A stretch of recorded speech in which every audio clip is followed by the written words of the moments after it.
aconteceu aí, Suzana, inclusive aqui em Curitiba, aconteceu o Encontro Internacional de Comércio, né?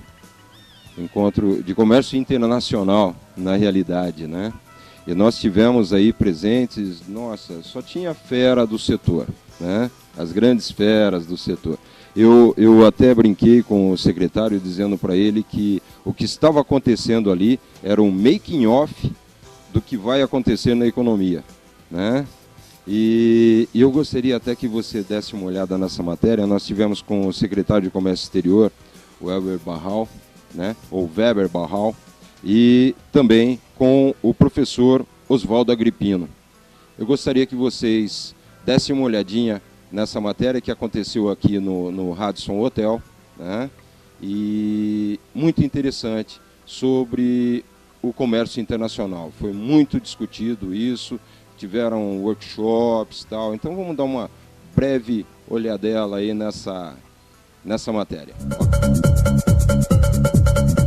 Making off no Encontro Brasileiro de Comércio Internacional 2010, que acontece aqui no Hotel Radisson, em Curitiba, Paraná. Nós temos aqui hoje os expoentes máximos, são juristas e profissionais da área que estão discutindo o problema do comércio internacional, esse grande desafio brasileiro.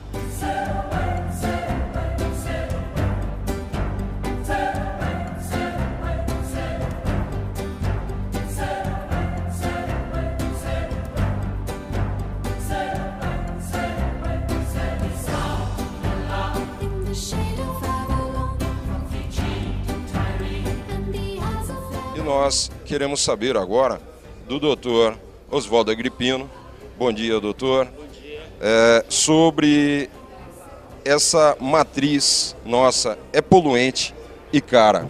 O que o senhor tem a ressaltar sobre isso? Além de poluente e cara, você tem uma ideia, em média, o custo de uma tonelada transportada a cada quilômetro no modal aquaviário, comparado com o modal, por exemplo, o modal rodoviário terrestre, é em média 2,5, 2 a 3 vezes mais barata e de 5 a 6 vezes menos poluente. E além disso, além de ser poluente, ser cara, ela é ineficaz, ela não contribui para a logística de transporte brasileira. Nós temos no Brasil um déficit enorme de maritimidade do litoral sul. Nós não usamos o potencial marítimo do Brasil, nem o potencial das hidrovias. Nós temos cerca de 45 mil quilômetros de hidrovias interiores que podem ser utilizadas e só utilizamos cerca de 10, 12 mil quilômetros e com baixa quantidade de embarcações. Então nós precisamos mudar isso sob pena de perdermos competitividade e contribuirmos para a poluição ambiental. Comparado a outros países, o Brasil ele não tem feito a lição de casa no que se refere à eficácia dos seus portos, à eficácia do modal aquaviário. Isso se deve em parte à cultura brasileira e o lobby também da construção civil, da indústria de combustível, da indústria de automóveis, que captura a classe política para que nós não olhemos para o modal aquaviário. Esse lobby, doutor Agripino, ele está ameaçado ou vocês hoje, como os preocupados com esse problema, estão ainda enfrentando esse problema de conscientização e quebra dessa estrutura negativa que existe? Nós temos que quebrar essa estrutura, porque essa estrutura está impedindo o Brasil de avançar mais, porque no Brasil, além da carga tributária muito grande que o empresário ele tem que arcar, ele arca também com o custo da ineficácia e ineficiência da logística brasileira. Eu estive na China há pouco tempo, há cerca de 20 dias, e visitamos alguns portos lá e ficamos abismados com o que foi feito na China em menos de 10 anos com relação à logística de transporte. Meus amigos, nós estamos aqui com o secretário de Comércio Exterior do Ministério do Desenvolvimento, Indústria e Comércio Exterior, Weber Barral. E hoje a pergunta que cabe, Dr. Weber, esse crescimento das exportações, né, em torno de 55,1 bilhões de dólares em 2000, que foi aí para 197,9 em 2008. É um crescimento fantástico, né? Só que existe uma incongruência nisso tudo, né? Pelo que nós podemos ver, que seria o câmbio desfavorável, né? E o sistema tributário que penaliza. Então, essa incongruência, o crescimento e o câmbio desfavorável, a tributação que é perversa, na nossa opinião, nós gostaríamos de saber como fica isso, secretário. Celso, o Brasil teve uma competitividade muito grande nas exportações na última década.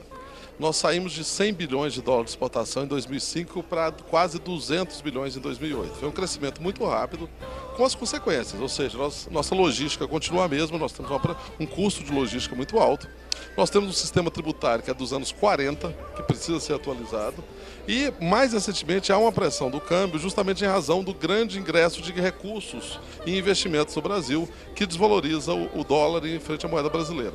Apesar disso, é importante notar que o Brasil conseguiu aumentar quase 30% das exportações este ano, principalmente exportação de manufaturados para a América Latina. Ou seja, apesar das dificuldades que você mencionou, o exportador brasileiro continua sendo extremamente ativo e empreendedor.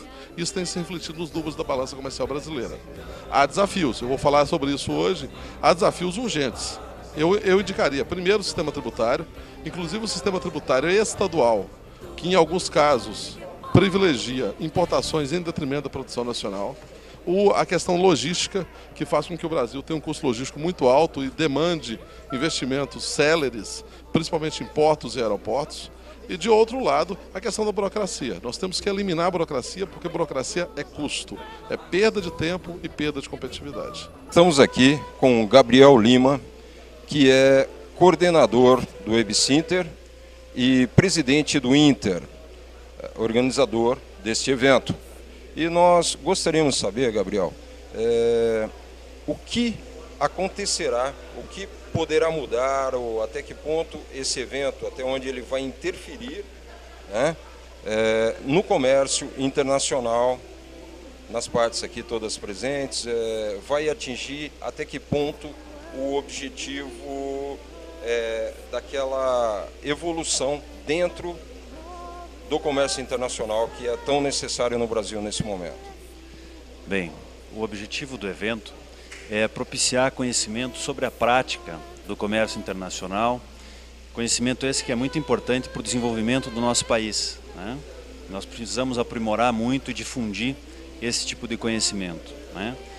O Encontro Brasileiro de Comércio Internacional, ele se propõe a ser um fórum pluralista de ideias, né? Ele procura contribuir para a formação de entendimentos a respeito dos principais temas de comércio internacional. Neste ano nós abordamos principalmente aspectos jurídicos ligados à prática do comércio internacional, os contratos, a tributação internacional. Também estamos abordando a questão da logística do comércio exterior e a perspectiva da economia brasileira.